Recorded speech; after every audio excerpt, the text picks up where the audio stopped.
to MLS Cup, the 26th edition, as Portland Timbers host NYCFC Saturday, 3 p.m.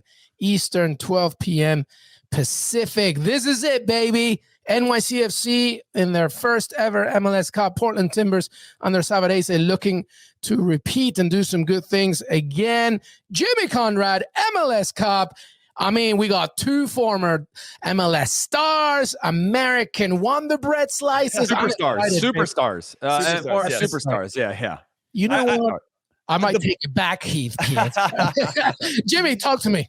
I find this crazy that the bookies think that NYCFC are the slight favorites in this one. This game is in Portland's, and that is going to matter. Timbers Army, the way that they play in front of their home fans, I think makes a big difference. I think the 12th man is important in this particular match.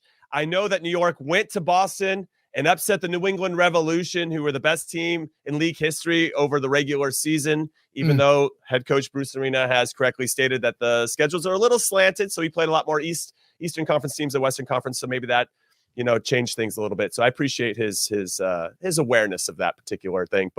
And they lost. And I thought New York played their best game of the playoffs and over the last couple months against that team, a very good Revolution team. So I could see them coming out. They got Taty Castellanos, who's the leading goal scorer, the Golden Boot winner in MLS. He's back. He got a red card against the Revs, so now he's free to play after they did what they needed to do against the Philadelphia Union to get to this spot. I like NYCFC. Maxi Moralez, cute as a button, number 10, pulling the strings. Love that dude. I just feel like there could be a vibe from Timbers here that could be hard to replicate. I thought they were running into the team of Destiny and Real Salt Lake, who were taking scalps from everybody. But the Timbers have something. They also had to go to the number 1 seed in Denver in Mile High, the altitude and all that, and got a hard-fought 1-0 win there. So both of these teams have taken down the number 1 seeds going into this. That has to be taken into consideration too. I actually like this, as crazy as this might sound, after I've been kind of building up the Timbers here, because Sebastian Blanco, their number 10, who's cute as a button as well, is going to probably be back and be healthy. But I like it to go to a draw and the Timbers to win in extra time. That pays plus 1,100, by the way. But the draw is plus 225. If I had to really, really, really pick a winner, not the draw, I would lean towards the Timbers over NYCFC. But I think after 90 minutes, I could see them going to like a 1-1, and then something gets decided in extra time. I love it. Heath? Wow. Yeah, Jimmy, you're really starting to convince me differently than I felt going into this conversation. But look, Jimmy's spot on. It's in Portland. The atmosphere is going to be crazy. Now, that atmosphere does neutralize a little bit. There's been some controversies around season ticket holders renewals and how many tickets the teams will get and purchase of tickets and things like that, which is not a great thing going into an MLS Cup to leverage that. So as for season ticket renewals, they had first access and whatever. And then you have more of the league fan that will be there as well. But it'll be a very, very home game for the Portland Timbers. You're playing on a pitch that's very fast. The Portland Timbers are very good at playing direct and sort of playing that route one sort of verticality of bringing attacks to a conclusion, as I love to talk about, and getting those things. On the flip side, you have the NYCFC side that want to press you in good spots, win the ball, attack with numbers, get numbers into the box, and then they also are very good in possession. Where I see the advantage for the Portland Timbers is if they can make that place feel very far from home from the very start, right? They pressed really well against Real Salt Lake, which I think Salt Lake didn't expect. And then they dropped back into a different scenario. They sat a little bit deeper and were a little more strategic in their pressing. But if they can cause that chaos, so to speak, in Portland, that's when things go wrong. And I think about the Cascadia teams, Portland and Seattle, in the sense where when you're on these fast pitches where the game is fast, you're playing on turf, the game can be very hard to keep up with. And you can feel, and then the crowd gets into it. And then all of a sudden, 1, 2, 3 chances, they're creating these opportunities in front of the goal. And then you go, man, this is going to be a hard game. And then Portland feels like they're a better team than they might actually be. And so I think the advantage, if Portland can start out well, goes towards Portland. Now, if that game goes deeper and actually goes to extra time, that's where I start to see NYCFC finding their way back into this game, or any sort of bad turnovers if they can settle into this game. But overall, it's hard to bet against Portland. They're home.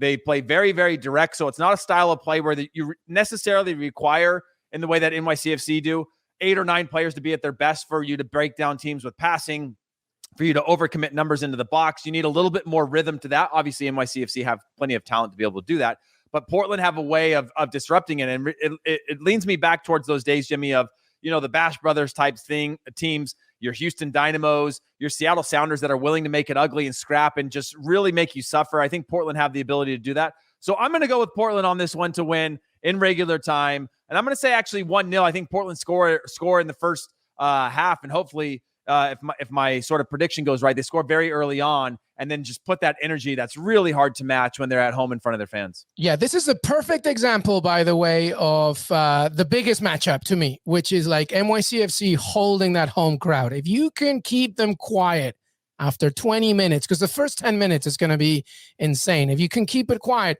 then as you mentioned, the game gets harder for Portland because there'll be pressure because they're at home, et cetera, et cetera. So I think that's a massive. What other matchups, Jimmy, are worth mentioning? Taty Castellanos, super fresh, obviously.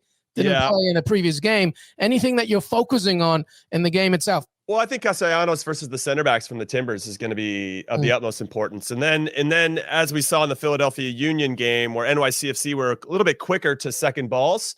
So anything that's lumped into the box, if NYCFC decide to play a little bit more direct, who's going to win that second ball? So Maxi Moralez, the number 10 for NYCFC versus Diego Chara. Cute as a button. Both of them are cute as a button. And that's going to be a really good matchup as well because they're both very experienced players. They know what's at stake here. They know that they need to play well for their team to win, right? There's that added responsibility. And that's why they got signed. That's why you give these guys the big money to show up in the biggest games. So Diego Chara versus Maxi Moralez is probably my favorite, but you got to keep an eye on Castellanos versus the center backs from the Timbers, who do have at times an ability to have some lapses in concentration, which I think Castellanos can take advantage of.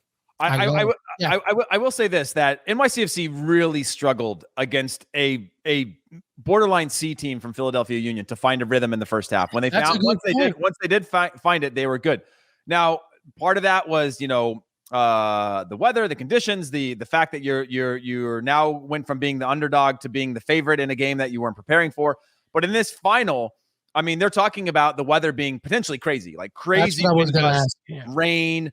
And I don't know who that advantage leans to. I would assume that it leans to Portland, who are playing at home, know their pitch better than NYC will know the pitch. The conditions start to level everyone out. Everyone has to play in those tough conditions. I experienced this in 2010 when we played in Toronto for in a neutral site against Colorado Rapids. We were by far a better team, but Colorado were just like, you know what? We're going to make this ugly. We're going to kick you every moment that we have. We're going to never allow you to get into a rhythm.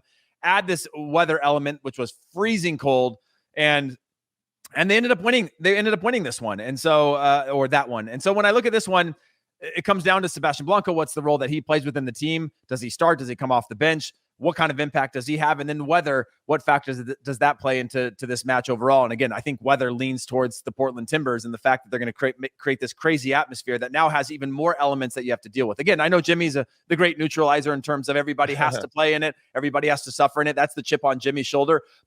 And his mentality, but that's not going to be the mentality of an NYCFC player when he's sitting in the locker room and has to go out and warm up and it's pissing down rain and it's disgusting outside. A lot of South Americans in that NYCFC team. Like Alex Callens wants none of them. Well, he's been in New York for a while. Well, Heath, you gave me a Portland win in regular time, correct? Yes. Exact score? I'm going to go with 1-0.